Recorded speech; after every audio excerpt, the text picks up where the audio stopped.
Back before phones and social media took over the planet, we actually had to go outside as kids. Maybe it's just where I live, but I don't see kids riding their bikes around or playing ding-dong ditch or doing any of those late-night troublesome kid activities anymore. But when I was a kid, and I'm talking anywhere from 9 to 17 years old, I was always outside with friends. At my childhood home, there was a park down the block from me that some of my friends and I would use as a hangout spot, especially at night since our parents would get mad at us for being loud. The park was perfect because it had a small patch of woods on 3 sides, and then it faced the street on the 4th side, and across from the park was another small patch of woods. So basically, we didn't have any neighboring houses watching us or calling the cops on us for making too much noise when we were in the park. This happened when I was like 13, that age where we were riding bikes to get literally everywhere every day. I think that day in question was a Saturday, and we had ridden to a nearby pizza place a little earlier, then went back to my friend Tony's house, which was also not far from my house. The 6 of us were hanging out in his backyard until his mom came outside and yelled at him to either be quiet, send his friends home, or go hang out somewhere else. By this point, 3 of our other friends decided to go home. Me, Tony, and our friend Rob decided to go ride to the park instead of calling it a night. It was only about a 5-minute bike ride, and there was something so refreshing about riding bikes at night. It felt easier and more relaxing. So the 3 of us got to the park, and to describe the park besides its surroundings, the actual park had a small baseball field, a small bleacher stand, a couple typical park benches, and a pretty decently sized playground with a swing set. We would always chill on the actual playground because it was a cool, elevated, hidden surface to just hang out on. At some point when we were chilling on the playground, Tony went, "Shh, did you hear that?"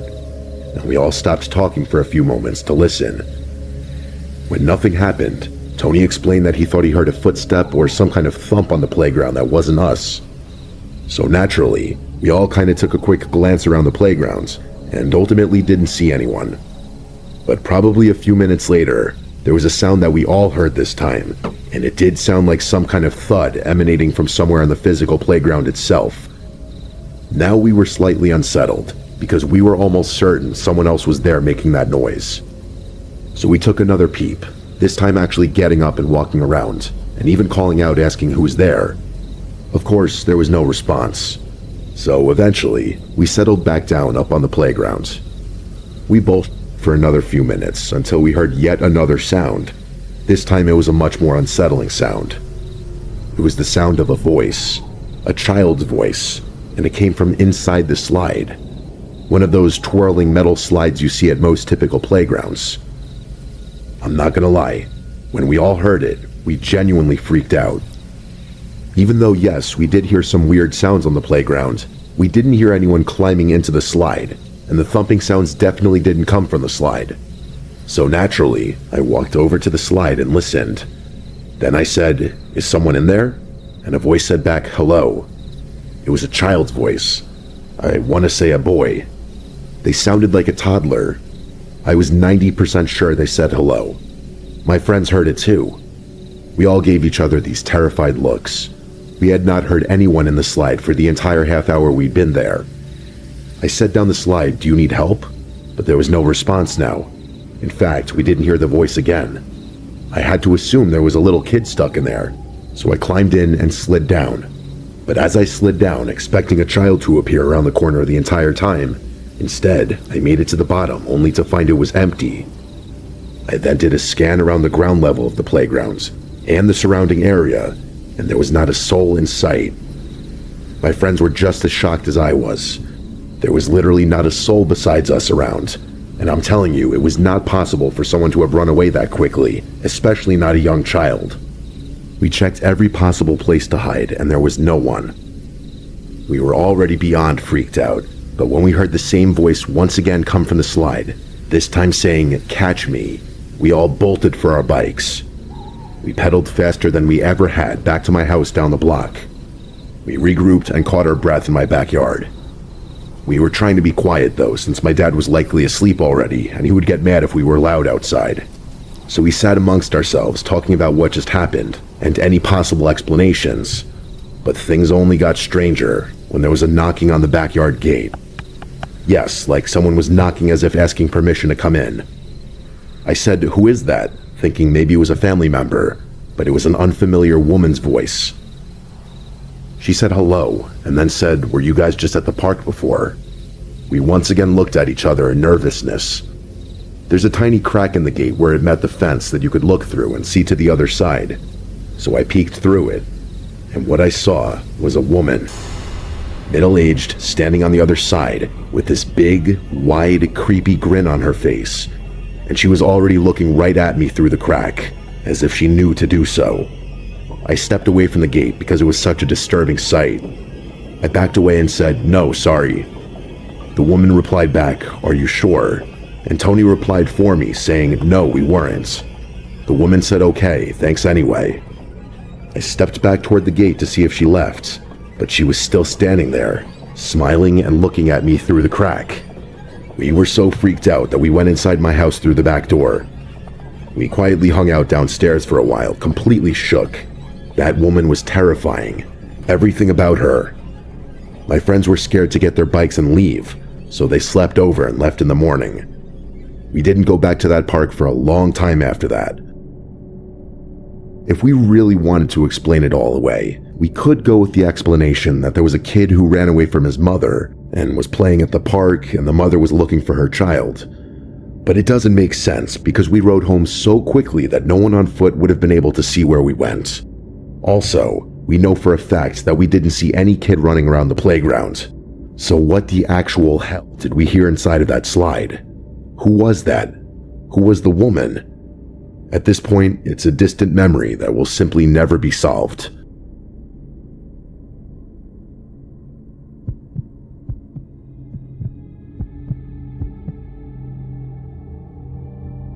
I never thought a normal walk in the park could turn into one of the scariest nights of my life, but it did.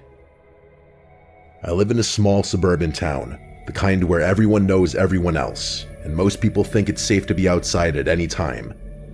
It was a Friday night in the summer of 2018. I had just finished a late shift at work, and I wanted to clear my head before going home. The local park was only a few blocks away from the apartment, and I used it a lot to jog or just walk when I needed to think. That night, it was quiet, almost too quiet.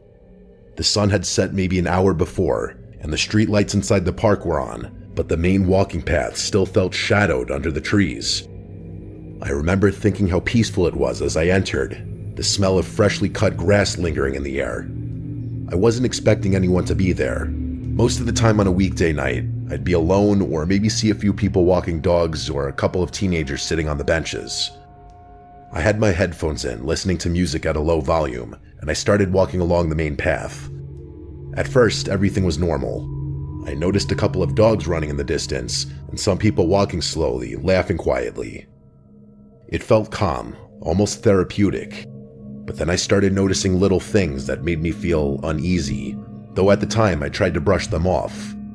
The first thing I noticed was a man sitting on a bench not far from the path. He was wearing a hoodie, the hood pulled up over his head even though it wasn't cold. He wasn't doing anything in particular, just sitting and staring straight ahead. I didn't think much of it at first. People sit on benches all the time, but as I passed, I realized he was looking at me. He didn't move when I walked by, didn't even shift his eyes from me. It made me uncomfortable, so I picked up my pace a little, telling myself he was probably harmless. I kept walking, trying to shake off the feeling, but then I heard footsteps behind me. I paused, and the footsteps stopped. I waited for a few seconds, then continued walking. They started again, matching my pace exactly. My heart started to beat faster, but I told myself it was probably just someone else taking their own walk. Still, the footsteps were too deliberate, too in sync with mine. I decided to take a different path, one that led through a smaller section of the park with fewer lights. The main path was still ahead, but I wanted to cut through a side trail that looped back toward the street.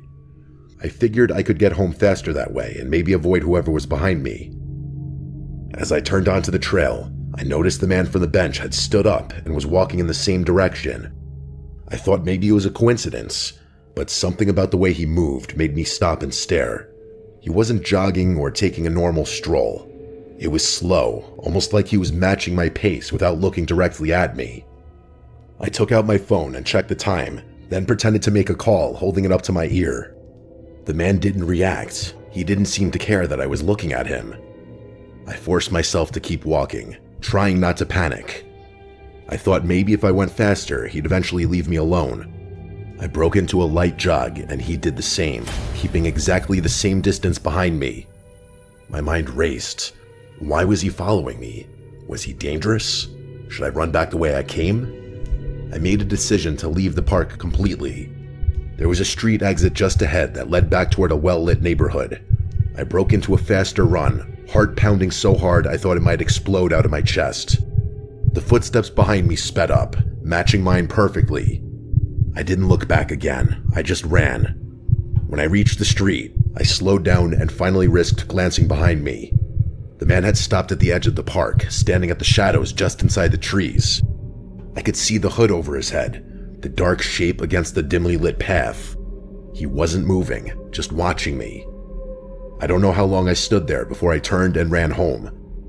My hands were shaking so badly I could hardly unlock my apartment door. I thought that would be the end of it. I told myself it was probably just a creepy guy who liked to follow people, maybe harmless. I kept imagining rational explanations. Maybe he was lonely. Maybe he was homeless. Maybe he just liked watching people walk. I tried to go back to my normal life, but I couldn't stop thinking about that night. A few nights later, I was back at the same park, this time during the day, trying to convince myself it was safe. I walked along the same path I had walked that night, scanning the area for anything unusual. Everything looked normal, and I started to relax a little, but then I noticed the same bench where I had first seen him. It was empty now, but someone had scratched something into the wood. I couldn't make out exactly what it said. It looked like letters carved hastily, some of them smeared as if whoever did it didn't want it to be legible. My stomach turned. I snapped a picture and walked away quickly. After that, I tried to avoid the park at night completely. But the worst part wasn't that I felt unsafe. It was the feeling that someone knew I had been there, that someone was waiting even when I wasn't looking. I started noticing small things in the neighborhood too.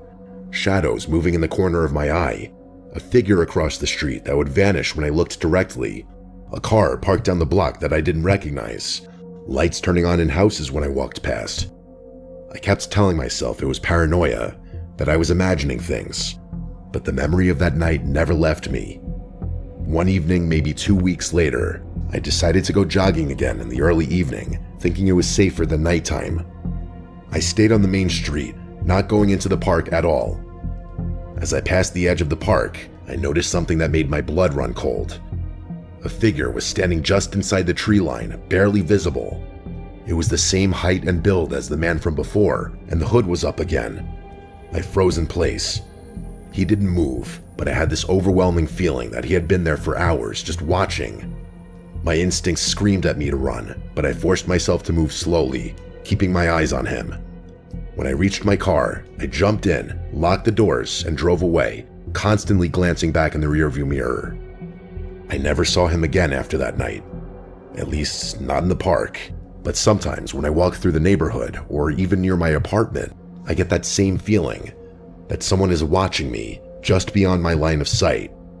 I've checked the park security cameras in the past, and nothing unusual shows up. No one was captured entering the park at night, and the areas I walked are supposed to be covered by cameras.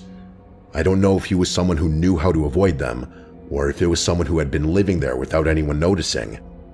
The strangest part is that I never heard anything directly from him. No voice, no movement besides the footsteps, just that presence. I've told friends and family, but most of them dismiss it as paranoia. I know what I experienced, and I can't explain it. I've learned to avoid that park completely at night, and even in the day I stay on the main streets, but the memory sticks with me.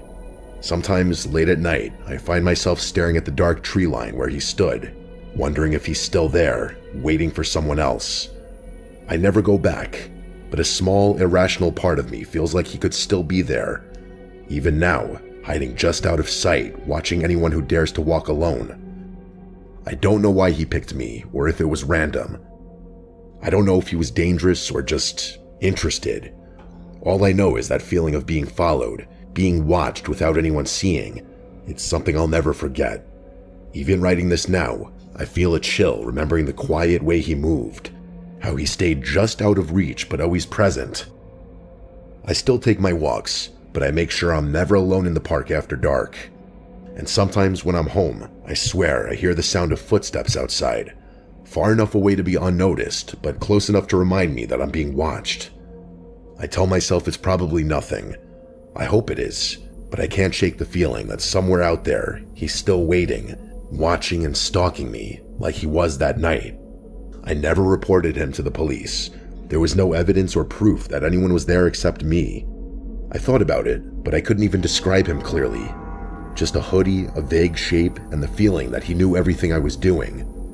The uncertainty is what haunts me the most. I have no idea who he was, why he was there, or if he's still around. Even walking past that park during the day now makes me tense. Even now, years later, if I'm driving past, I sometimes feel like I see a figure standing at the edge of the trees. I can't tell if it's real or just my imagination. I don't stop to find out. I just keep driving, hoping I never have to walk that path alone again.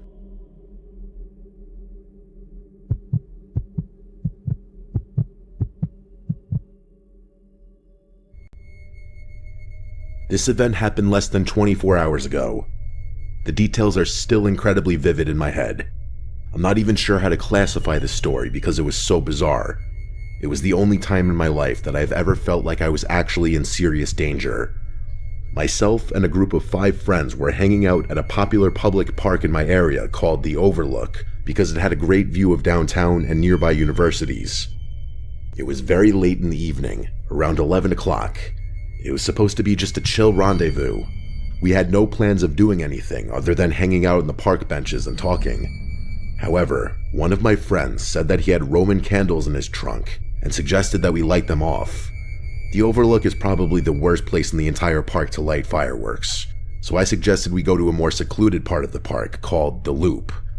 The Loop is just a few minutes away from the Overlook, and most of it is surrounded by trees, so only people within that part of the park would be able to see what we were doing. All 6 of us piled into 2 separate cars and made our way over to the Loop.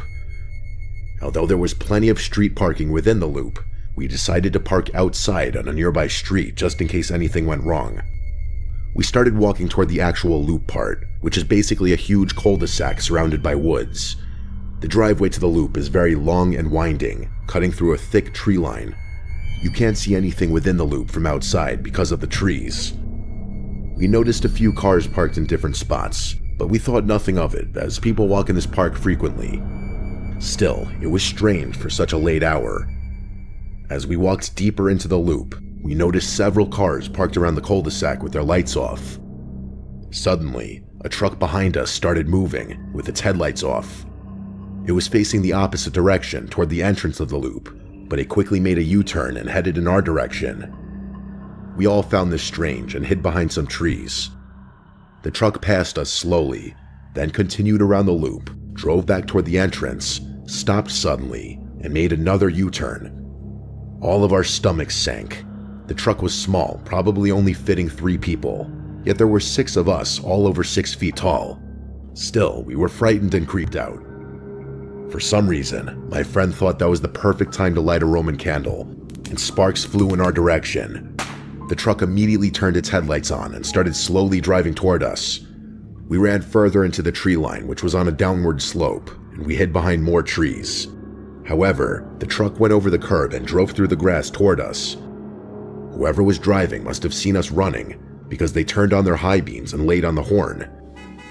We sprinted as fast as we could into the woods. These weren't paths people normally walked through. There were bushes and tall grass, making it difficult to move.